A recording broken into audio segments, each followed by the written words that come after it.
रासायनिक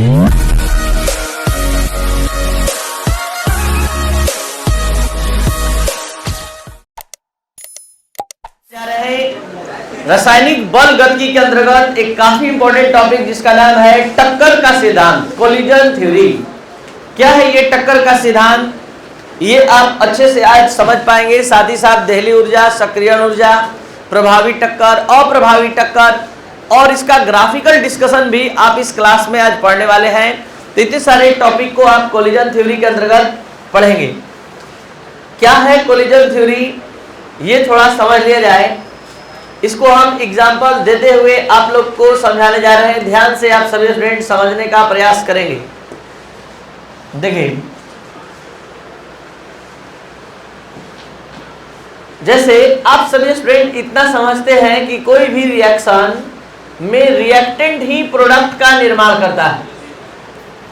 कोई भी रिएक्टेंट ही प्रोडक्ट का निर्माण करता है। रिएक्टेंट के अणु आपस में टकराते हैं तो प्रोडक्ट का निर्माण होता है, ऐसा जानते हैं और यही सही है।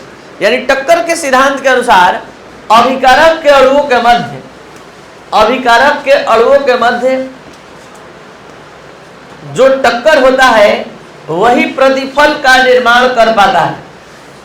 तो प्रतिफल के निर्माण के लिए ये कॉन्सेप्ट है कि जब अभिकारक के अणु आपस में टकराते हैं तो ही प्रतिफल का निर्माण होता है। जैसे कि ये दो अभिकारक का अणु है ए और बी, ये आपस में जब टकराता है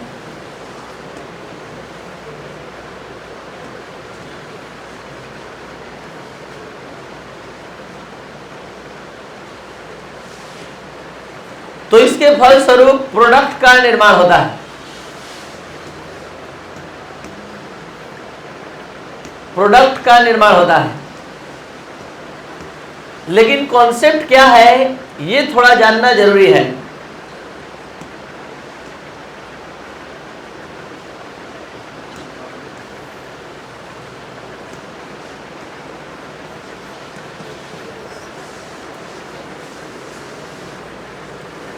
तो अभिकारक के अणुओं के मध्य संपन्न होने वाली टक्कर ही प्रतिफल का निर्माण करता है। आपको बता दें कि ये जरूरी नहीं है कि हर बार अभिकारक का अणु टकराए तो प्रतिफल बन ही जाए। केवल टक्कर का कुछ भाग ही प्रतिफल के निर्माण के लिए उत्तरदायी होता है।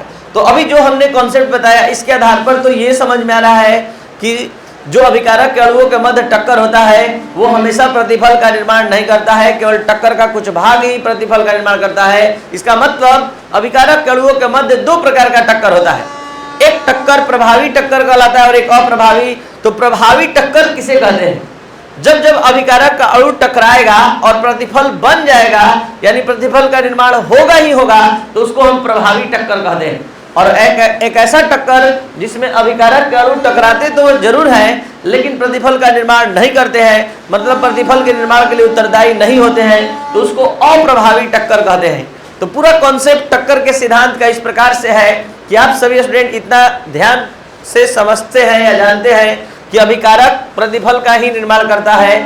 तो अभिकारक के अणुओं के मध्य जब रिएक्शन होता है, अभिक्रिया होती है, टक्कर होता है तो ही प्रतिफल बनता है। लेकिन अभिकारक के अणुओं के मध्य जो टक्कर है वो सभी प्रकार का टक्कर प्रतिफल नहीं बनाता है, केवल टक्कर का कुछ भाग ही जो प्रभावी टक्कर के रूप में जाना जाता है वही प्रतिफल का निर्माण करता है। इस आधार पर टक्कर दो प्रकार का होता है, एक प्रभावी और एक अप्रभावी। तो प्रभावी टक्कर वह टक्कर है जो प्रतिफल के निर्माण के लिए उत्तरदायी होता है और अप्रभावी टक्कर है वह टक्कर है जो प्रतिफल के निर्माण के लिए उत्तरदायी नहीं होता है। सवाल उठता है कि हम कैसे जानेंगे कि ये प्रभावी टक्कर है, ये अप्रभावी टक्कर है? इसमें टक्कर होगा तो रिएक्टेंट से प्रोडक्ट बनेगा और अभी टक्कर होगा तो प्रोडक्ट से रिएक्टेंट से प्रोडक्ट नहीं बनेगा। तो ये जानने के लिए आप सभी स्टूडेंट को ये जानना होगा कि प्रभावी टक्कर के लिए भी एक शर्त है कि मान लीजिए ये अभिकारक के अणु के लिए जो न्यूनतम ऊर्जा चाहिए प्रभावी टक्कर के लिए, जिसको कि देहली ऊर्जा कहते हैं, वो हमने मान लिया कि 1500 किलो जूल है। तो यहाँ पर जो हम अभिकारक का अणु लिए हैं, मान लेते हैं कि इसकी संख्या कितनी है, 10 लाख। ध्यान देंगे अब यहाँ से अच्छे से, तो 10 लाख है इसकी संख्या और 10 लाख इसकी संख्या है। इसमें से 6 लाख अणु ऐसा है जिसकी ऊर्जा 1500 किलो जूल है, मतलब प्रभावी टक्कर के लिए जो आवश्यक ऊर्जा है उतना मान इसके अंदर संचित है, स्टोर्ड है, पहले से है। लेकिन 4 लाख ऐसा अणु है 10 लाख में जिसकी ऊर्जा 1500 किलो जूल से कम है। क्या हमने बताया, जरा ध्यान देंगे। 10 लाख अणु है इस बर्तन में, तो 10 लाख में से 6 लाख अणु ऐसा है जिसकी ऊर्जा 1500 किलो जूल है या 1500 किलो जूल से अधिक है। तो ये सब अणु जब टकराएगा तो निश्चित तौर पर रिएक्टेंट से प्रोडक्ट बनाएगा, अभिकारक से प्रतिफल बनाएगा। लेकिन 4 लाख अणु ऐसा अणु है इस बर्तन में जिसकी ऊर्जा 1500 किलो जूल से कम है। तो 1500 किलो जूल से कम मतलब किसी का 900, किसी का 1200, किसी का 1300, लेकिन 1500 किलो जूल से कम है, क्योंकि ऊर्जा का यह वो मान है जो प्रभावी टक्कर के लिए आवश्यक है, जो इस केमिस्ट्री के दुनिया में देहली ऊर्जा के नाम से जाना जाता है। इतना ऊर्जा रख कर कोई टकराएगा तो प्रोडक्ट बना देगा, इससे कम ऊर्जा होगा तो टकराएगा जरूर लेकिन प्रोडक्ट बनने वाला नहीं है। तो इस 6 लाख अणु के पास क्षमता है कि ये प्रभावी टक्कर को अंजाम देगा, प्रभावी टक्कर करेगा। लेकिन 4 लाख अणु जो प्रभावी टक्कर नहीं करेगा, क्यों नहीं करेगा जानना जरूरी है, क्योंकि इसके अंदर जो संचित ऊर्जा है वो 1500 किलो जूल से कम है। तो आप चाहते हैं कि जितना हम अभिकारक लिए हैं सब टकराए, सब रिएक्टेंट से प्रोडक्ट बनाए। तो इसके लिए आप क्या करेंगे, अलग से गर्म करेंगे, इलेक्ट्रिक स्पार्क देंगे, अलग से ऊर्जा देंगे इस 4 लाख अणु को, तो ये भी प्रभावी टक्कर संपन्न करेगा। तो यहाँ पर आपको समझना चाहिए कि टक्कर रिएक्टेंट के मॉलिक्यूल के बीच 2 प्रकार का होता है, प्रभावी टक्कर और अप्रभावी टक्कर। प्रभावी टक्कर वही संपन्न करेगा जो 1500 किलो जूल के एनर्जी बैरियर को, ऊर्जा लेवल को, ऊर्जा स्तर को पार करेगा। यानी 1500 किलो जूल जिसके अंदर ऊर्जा होगी, हमने माना है 1500 किलो जूल, ये केवल मानकर हमको समझाने के लिए लेके चल रहा है। तो 1500 किलो जूल जिसके अंदर संचित ऊर्जा होगी वो टकराएगा और प्रोडक्ट बना देगा। लेकिन जिसकी ऊर्जा कम होगी, जैसे 4 लाख अणु की ऊर्जा हमने मान लिया कम है, तो इसके अंदर संचित ऊर्जा जब कम है तो ये केवल टकराएगा, प्रोडक्ट नहीं बनेगा, रिएक्टेंट ही बना रहेगा। तो हम क्या करेंगे, उसको गर्म करेंगे। गर्म करेंगे तो वो उससे एनर्जी गेन करेगा और अपने ऊर्जा के मान को कितना कर लेगा, 1500 किलो जूल। तो मान लीजिए किसी अभिकारक एक की अंदर संचित ऊर्जा 900 किलो जूल है। इसी तरह पहले थ्योरेटिकली समझा रहे हैं, अभी हम इस पूरा ग्राफिकल डिस्कशन से भी समझाएंगे इस पूरे टॉपिक को। फिलहाल थ्योरी के माध्यम से ही सारा कुछ समझा दे रहे हैं, बोर्ड पर ध्यान दिया जाए। 900 किलो जूल अभिकारक का ऊर्जा है, ये टकरा रहा है, अब प्रतिफल नहीं बन रहा है, तो हम इसको गर्म किए, इस अभिकारक को एनर्जी दिए, तो एनर्जी दिए तो इसकी ऊर्जा कितनी हो गई, और अब ये टकरा रहा है तो प्रोडक्ट बन जा रहा है। तो हम आपसे जानना चाहते हैं कि बताइए प्रभावी टक्कर के लिए यानी देहली ऊर्जा का मान कितना था, 1500 किलो जूल। अभिकारक के अंदर संचित ऊर्जा कितनी थी, 900। तो हम आपसे जानना चाहते हैं कि अलग से इसने कितना ऊर्जा ग्रहण किया। तो ये कहां से आया, 1500 में से 900 आपने घटा दिया और आ गया कितना, 600। तो ये 1500 देहली ऊर्जा का मान था। अभिकारक के अंदर संचित ऊर्जा ER यानी 900। जब ये दोनों घटा तो जो अतिरिक्त ऊर्जा इसने ग्रहण किया उसी अतिरिक्त ऊर्जा का नाम सक्रिय ऊर्जा है। यही वो ऊर्जा है 600 किलो जूल जो किसी निष्क्रिय अणु को सक्रिय अणु में बदल दिया। यही वो ऊर्जा का मान है जो अभिकारक से प्रतिफल में बदलने में साथ दिया। यही वो न्यूनतम ऊर्जा है जो देहली ऊर्जा के मान को प्राप्त करने के लिए आवश्यक होती है। तो इसी को कहते हैं सक्रिय ऊर्जा। तो अभी तक आप सभी स्टूडेंट को जो जो टॉपिक हमने समझाया एक बार फिर से शुरू से अंत तक आप सभी स्टूडेंट समझेंगे। सबसे पहले क्या होता है टक्कर का सिद्धांत। टक्कर के सिद्धांत के अनुसार अभिकारक के अणुओं के बीच संपन्न होने वाला टक्कर ही प्रतिफल का निर्माण करता है, लेकिन अभिकारक के अणुओं के बीच सभी प्रकार का टक्कर प्रतिफल का निर्माण नहीं करता है या प्रतिफल के निर्माण के लिए उत्तरदायी नहीं होता है। केवल टक्कर का कुछ भाग ही प्रतिफल का निर्माण करता है। तो अभिकारक अणुओं के बीच संपन्न होने वाला टक्कर 2 प्रकार का होता है, एक प्रभावी और एक प्रभावी टक्कर वह टक्कर होता है जो प्रतिफल के निर्माण के लिए उत्तरदायी होता है, और अप्रभावी टक्कर वह टक्कर होता है जो प्रतिफल के निर्माण के लिए उत्तरदायी। देहली ऊर्जा वह न्यूनतम ऊर्जा जो अभिकारक के अणुओं के प्रभावी टक्कर के लिए आवश्यक होती है, देहली ऊर्जा कहलाती है। इसको ET द्वारा सूचित करते हैं। थ्रेशोल्ड एनर्जी क्या है, ऊर्जा का वह न्यूनतम मान जिसको रख कर कोई अभिकारक का अणु टकराएगा तो प्रतिफल बनेगा। तो वही मिनिमम एनर्जी जो इफेक्टिव कोलिजन के लिए आवश्यक होती है, प्रभावी टक्कर के लिए आवश्यक होती है, उसको देहली ऊर्जा कहते हैं। इसको ईटी द्वारा सूचित करते हैं सक्रियण ऊर्जा। वह अतिरिक्त ऊर्जा जो देहली ऊर्जा के मान को प्राप्त करने के लिए अभिकारक अणुओं के द्वारा ग्रहण की जाती है, उसको हम सक्रियण ऊर्जा कहते हैं। यही वो ऊर्जा है जो निष्क्रिय अणु को सक्रिय अणु में बदल देता है, किसी इनएक्टिव मॉलिक्यूल को एक्टिव मॉलिक्यूल में बदल देता है। इसीलिए इसका नाम पड़ा एक्टिवेशन एनर्जी। आपके अभिकारक के अणु के अंदर संचित ऊर्जा 900 किलो जूल थी, आवश्यक ऊर्जा 1500 थी। तो हम आपसे पूछे कि बताइए इसको अलग से आपने हीट दिया, एनर्जी दिया, तो कितना एनर्जी इसने ग्रहण किया? तो इसके लिए 1500 में से आपने 900 घटाया तो आया 600 किलो जूल। तो हम जानना चाहते हैं ये 1500 क्या था?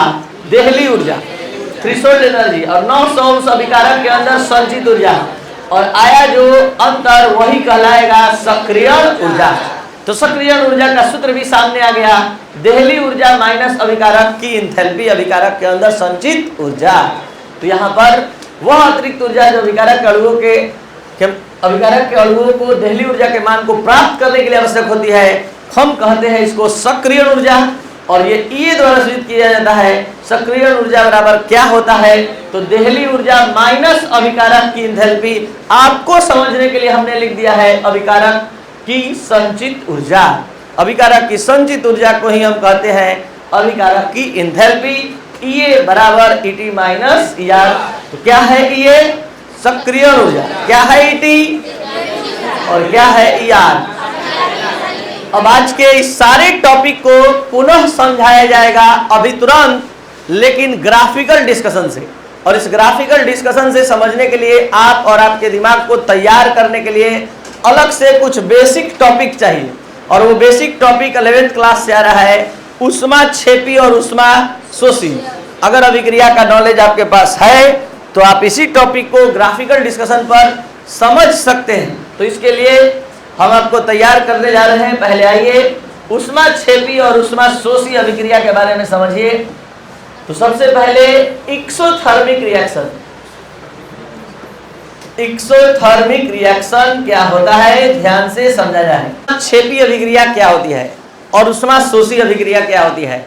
जैसा कि नाम से ही स्पष्ट है, आप सभी स्टूडेंट इतना समझते हैं, ऊष्मा का क्षेपण जिस अभिक्रिया में होता है उसको ऊष्माक्षेपी कहते हैं, और ऊष्माशोषी जिसमें ऊष्मा का शोषण होता है। अब इसी बात को बोर्ड पर देखते हुए समझिए। जैसे कि ये एक रासायनिक अभिक्रिया है जिसमें अभिकारक ए और बी आपस में रिएक्शन करके सी और डी बना रहा है, और साथ साथ क्यू किलो कैलोरी उस ऊर्जा को मुक्त कर रहा है। तो आप अपने कॉमन सेंस से सोच सकते हैं कि ए और बी सी और डी को तो बनाया, साथ साथ क्यू किलो कैलोरी ऊर्जा भी मुक्त किया, बाहर निकल रहा है, एरो के बाद है। लेकिन आईयूपीएसी ने नियम बना दिया है, आईयूपीएसी संस्था ने, कि इस हीट गेन और हीट लॉस को हमेशा जब भी लिखना है तो बाएं तरफ लिखना है। तो बाएं तरफ लिखना है तो प्लस इधर आएगा तो क्या हो जाएगा? तो आज के बाद आप सभी स्टूडेंट याद रखेंगे कि ऊष्माक्षेपी अभिक्रिया के लिए एंथैल्पी परिवर्तन का मान हमेशा माइनस में होता है, माइनस में होता है। तो ये ऊष्माक्षेपी के लिए हमने बोला, तो आप अपने से माइंड अप्लाई करिए कि ऊष्माशोषी के लिए क्या होगा? ऊष्मा का शोषण। तो ऊष्मा का शोषण होगा तो A प्लस बी यानी रिएक्टेंट तब तक से प्रतिफल नहीं बनाएगा जब तक से Q किलो कैलोरी ऊष्मा को अवशोषित। तो यहाँ पर तब C और D का निर्माण होगा। तो ये हो गया ऊष्माक्षेपी और ये हो गया ऊष्माशोषी। तो ये जो हमने डिफिनेशन बोला ये ओल्ड कॉन्सेप्ट पर है, जो आप 9th 10th में पढ़े थे उतना ही। अब उतना ही रहने दीजिएगा, अब नहीं चाहिए, बस बोतल दे दीजिए आप लोग। कितना बोतल है? और एक उसमें भी भरा हुआ है पूरा, ठीक है, बस एक बोतल रहने दीजिए। देखिए ध्यान दिया जाए, खाली बोतल है दे दीजिए, एक बोतल है खाली, छोड़िए जान दीजिए, देखिए रहने दीजिए। अब इसी एक्सोथर्मिक को और इंडोथर्मिक को एक स्टैंडर्ड मेंटेन करते हुए समझना जरूरी है। और ये क्या है? अगर आप 11th क्लास में थोड़ा सा भी अच्छे से पढ़े हैं तो आप हमारा बात समझ जाएंगे। 11th में एक टॉपिक था इंथैल्पी। इंथैल्पी का दूसरा नाम उष्मा होता है, लेकिन नियत दाब की उष्मा को क्या कहते हैं? इंथैल्पी। अब इसी एक्सोथर्मिक और एंडोथर्मिक उष्मा क्षेपी उष्मा शोषी को आप थोड़ा दूसरे ढंग से समझिए। यहां ध्यान दिया जाए, यहां पर लिखा हुआ है -Q और यहां लिखा हुआ है +Q। केमिस्ट्री में एरो मैथ में इक्वल के बराबर होता है। इक्वल, ये इक्वल के बराबर होता है, यानी ये रिएक्शन हम ऐसे लिख दिए। मतलब क्या है जरा समझा जाए। ये है रिएक्टेंट और ये है प्रोडक्ट, ये है अभिकारक, ये है प्रतिफल।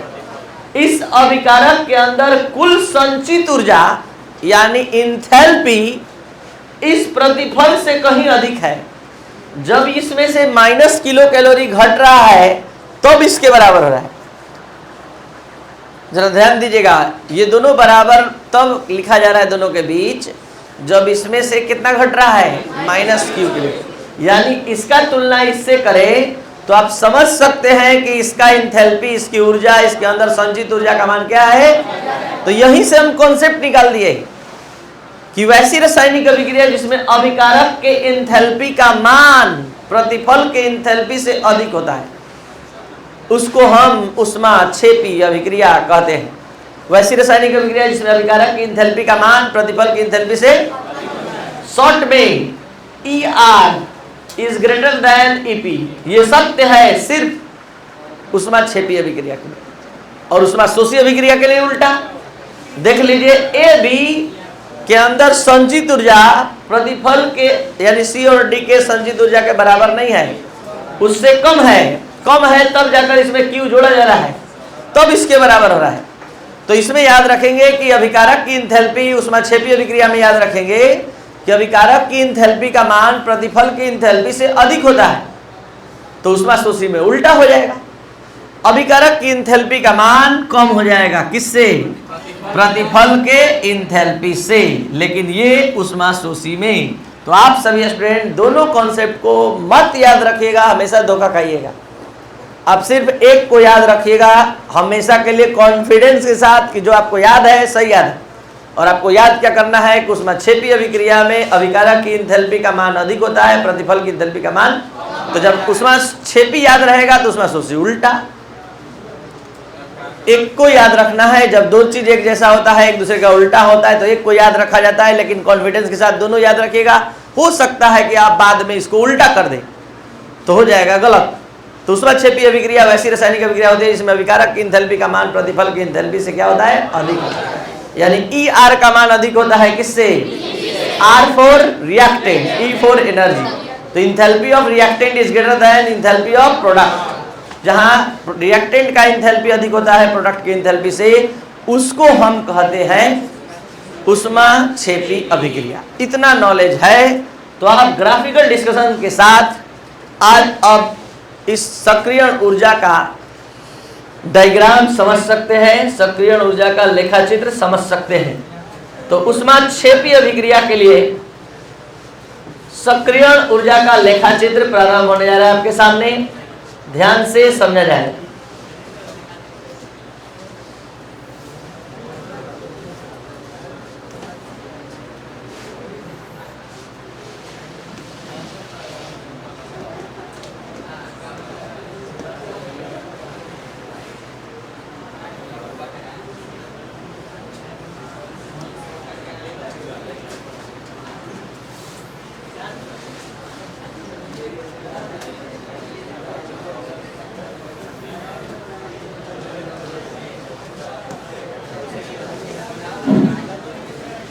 संधि बनाए रखिए और ध्यान से समझने का प्रयास कीजिए। स्टार्ट हो रहा है आपका मेन कॉन्सेप्ट, बोर्ड पर ध्यान दीजिए।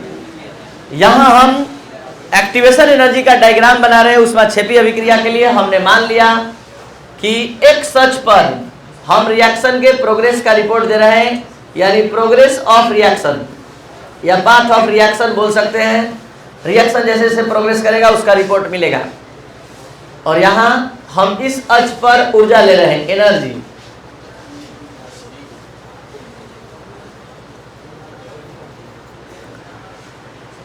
अब यहाँ पर हम आपके समझने के लिए यहाँ पर लिख रहे हैं फिर से रिएक्शन। ये है रिएक्टेंट ए और बी, ये प्रोडक्ट का निर्माण करेगा और ये प्रोडक्ट तब बनेगा।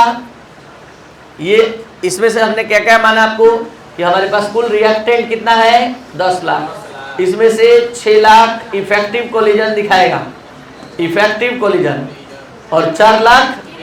तो हमारा ध्यान इस ग्राफ में इनइफेक्टिव कोलिजन दिखाने वाले, इनइफेक्टिव कोलिजन अप्रभावी टक्कर दिखाने वाले अणु पर है, जिसकी ऊर्जा ER से रिप्रेजेंट हो रही है, और जो प्रतिफल बनेगा उसकी ऊर्जा EP, और जितना ऊर्जा चाहिए प्रभावी टक्कर के लिए वो ET। तो जो 4 लाख मॉलिक्यूल है उसके अंदर संचित ऊर्जा इतनी है, यानी रिएक्टेंट A और B यहां पर है। अभी ये प्रोडक्ट बनाने के लायक नहीं है, तो इसको हम गर्म किए, तो इसको गर्म किए तो इसका ऊर्जा धीरे धीरे बढ़ना शुरू हुआ, धीरे धीरे बढ़ना शुरू हुआ, और जैसे ही ये थ्रेशोल्ड एनर्जी के मान को प्राप्त किया तुरंत प्रोडक्ट बना दिया। तो प्रोडक्ट बना दिया, जरा समझा जाए, ये अभिकारक के अंदर संचित ऊर्जा इतनी थी, चाहिए कितना, इतना, तो इसको धीरे धीरे एनर्जी दी, इसका ऊर्जा का मान बढ़ता गया, 4 लाख मॉलिक्यूल के ऊर्जा का मान बढ़ता गया, और यहाँ जैसे ही 1500 किलो जूल ऊर्जा प्राप्त किया, यानी दहली ऊर्जा के मान को प्राप्त किया, तुरंत ये रिएक्टेंट से प्रोडक्ट बनाने के लिए तैयार हो गया, यानी ए और बी के बीच रिएक्शन होने लगा, और यहाँ आकर ये फाइनली AB बना दिया, बॉन्ड का निर्माण हो गया। तो ये रिएक्शन के प्रोग्रेस का पथ है, यानी एक्सिस है, और ये एनर्जी का एक्सिस है। यहाँ रिएक्टेंट एनर्जी लेकर आया था इतना, और इसको अलग से एनर्जी दिए। हम आपसे जानना चाहते हैं कि बताइए अतिरिक्त ऊर्जा इसने कितना ग्रहण किया, अतिरिक्त ऊर्जा इसने कितना ग्रहण किया, यही अतिरिक्त ऊर्जा है। अतिरिक्त ऊर्जा का मान, अतिरिक्त ऊर्जा का मान यही है, इतना इसने अतिरिक्त ऊर्जा ग्रहण किया। तो ये है सक्रिय ऊर्जा, वह ऊर्जा जिसको मिलते ही कोई निष्क्रिय अणु सक्रिय अणु बदल गया, रिएक्टेंट से प्रोडक्ट का निर्माण हो गया। अब हम आप लोग से थोड़ा सा और जानना चाहते हैं कि पुनः प्रोडक्ट रिएक्टेंट बनाना चाहे, पुनः प्रतिफल अभिकारक बनाना चाहे, तो जब भी रिएक्शन कराना है, चाहे अभिकारक से मतलब प्रतिफल बदलना है या प्रतिफल से अभिकारक, ये ऊर्जा चाहिए टक्कर के लिए, प्रभावी टक्कर के लिए। तो इस ऊर्जा के मान को पुनः प्राप्त करना होगा इसको, यानी पुनः इतना ऊर्जा ग्रहण करना होगा अलग से। तो ये जो ऊर्जा होगी ये प्रतिफल की सक्रिय ऊर्जा होगी। अब प्रतिफल पुनः रिएक्टेंट का निर्माण करेगा।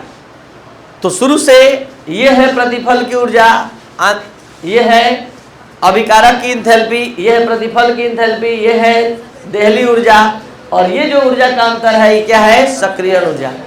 अभी पूरा कॉन्सेप्ट इस एग्जाम्पल पर सुन लीजिए तो ये पूरा ग्राफ समझ में आ जाएगा।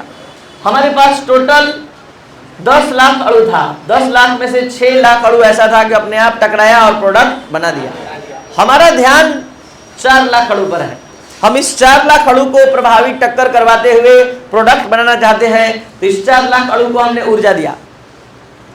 देहली ऊर्जा का मान इतना है, ये 1500 किलो जूल हमने मान लिया है कि 1500 किलो जूल चाहिए। अभी इसकी ऊर्जा लगभग 900, 800, 700 जो भी है, तो इसका मान जैसे जैसे बढ़ा, जैसे जैसे ऊर्जा का मान बढ़ा, वैसे वैसे ये प्रभावी टक्कर के लिए तैयार हुआ, और ये तुरंत प्रोडक्ट रिएक्टेंट से प्रोडक्ट का निर्माण कर दिया।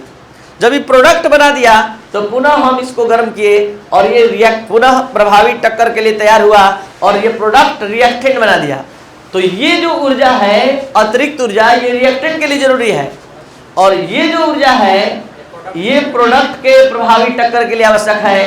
तो सक्रिय ऊर्जा ये भी है, सक्रिय ऊर्जा ये भी है, ये अभिकारक से प्रतिफल बदलने के लिए आवश्यक ऊर्जा है, और ये प्रतिफल से अभिकारक। तो क्या ये ग्राफ आप समझ पा रहे हैं, बता सकते हैं कि उसमें छेपी का ग्राफ है कि उसमें शोषी का? इसमें किसकी ऊर्जा अधिक है? ER की ऊर्जा अधिक है और EP की ऊर्जा, तो ये उसमें छेपी का हुआ कि उसमें शोषी? तो ये था आपका ग्राफिकल डिस्कशन, जिसके माध्यम से आपने बहुत सारा कॉन्सेप्ट समझा। अगर सही सही समझे हैं तो जवाब दीजिए। ऊष्माक्षेपी अभिक्रिया के लिए सत्य है, ऊष्माक्षेपी अभिक्रिया के लिए सत्य है, E dash is greater than EA। Second, ER is greater than EP। Third, both. Fourth, none. सही जवाब होगा बोथ। EA डैश का मान अधिक है किससे? सामने नजर आ रहा है। ER का मान अधिक है किससे? EP से। अगर आप सही सही ग्राफिकल डिस्कशन पढ़े समझे तो आप इस नतीजे पर पहुंच सकते हैं कि दोनों कथन सत्य हैं। ठीक है, अब आइए अपना ग्राफिकल डिस्कशन एक अच्छे से फुल कॉन्सेप्ट के साथ समझ लीजिए। ऊष्माक्षेपी अभिक्रिया के लिए क्या आपका समझ इस लायक हो गया है कि आप सारा बात समझ रहे हैं? ये जो है किसकी सक्रिय ऊर्जा है? अभिकारक की। ये किसकी सक्रिय ऊर्जा है? प्रतिफल की। ये कौन से ग्राफ कौन से अभिक्रिया के लिए है? अगर आप वास्तव में समझ गए तो बस थोड़ा सा 30 सेकेंड रुककर या 1 मिनट रुककर बताइए कि अगर ऊष्मा शोषी के लिए होता तो थोड़ा सा बदलाव कहां होता?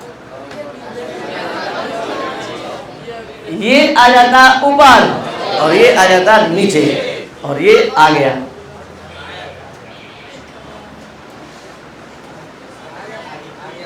देख लीजिए, रिएक्टेंट की एंथैल्पी हो गई कम और प्रोडक्ट की एंथैल्पी हो गई अधिक।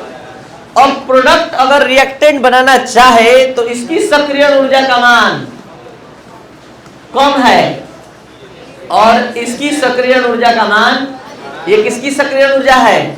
रिएक्टेंट की। और ये किसकी है? और इस केस में ER छोटा हो गया किससे? तो कैसे आप बता सकते हैं कि ये जो ग्राफ है वो ऊष्माशोषी अभिक्रिया के लिए है? क्योंकि इसमें ER का मान क्या है? कम है और EP का मान अधिक है। तो ये था ग्राफिकल डिस्कशन ऊष्माशोषी अभिक्रिया के लिए सक्रिय ऊर्जा के विचार को प्रदर्शित करते हुए। तो यहाँ पर ऊष्माशोषी अभिक्रिया के लिए आपने सक्रिय ऊर्जा का लेखा चित्र समझा और यहाँ पर आपने ऊष्माक्षेपी अभिक्रिया के लिए समझा। ये ग्राफिकल डिस्कशन बहुत सारे कॉन्सेप्ट को समझाने का प्रयास किया है। जल्दी से बताइए इस ग्राफ को देखकर EA बराबर आप सभी स्टूडेंट को बताना है। EA बराबर बताइए, पूरा में से ET में से ER घटा दीजिएगा, पूरा में से ET में से टोटल एनर्जी में से, तो यहाँ ET माइनस। अब जल्दी जल्दी बताइए EA क्या है? ET क्या है? EA क्या है? किसकी सक्रिय ऊर्जा? अभिकारक की सक्रिय ऊर्जा। ET क्या है और ER क्या है? ER अभिकारक की एंथैल्पी है, अभिकारक की एंथैल्पी है। तो ये था आपका आज का क्लास, जिसमें आपने देहली ऊर्जा, सक्रिय ऊर्जा, प्रभावी टक्कर, अप्रभावी टक्कर के बारे में आज समझा। कल हम लेकर आ रहे हैं आर्हेनियस का समीकरण और रासायनिक बल गतिकी का लास्ट क्लास। इसके बाद आपको प्रॉब्लम का क्लास मिलेगा और उसके बाद टेस्ट का अरेंजमेंट है। आप अच्छे से तैयार हो जाइए टेस्ट के लिए। 2 या 3 दिन के अंदर टेस्ट का अरेंजमेंट है, जा सकते हैं। जो भी स्टूडेंट नए हैं इस चैनल पर शेयर और सब्सक्राइब करें। Thank you.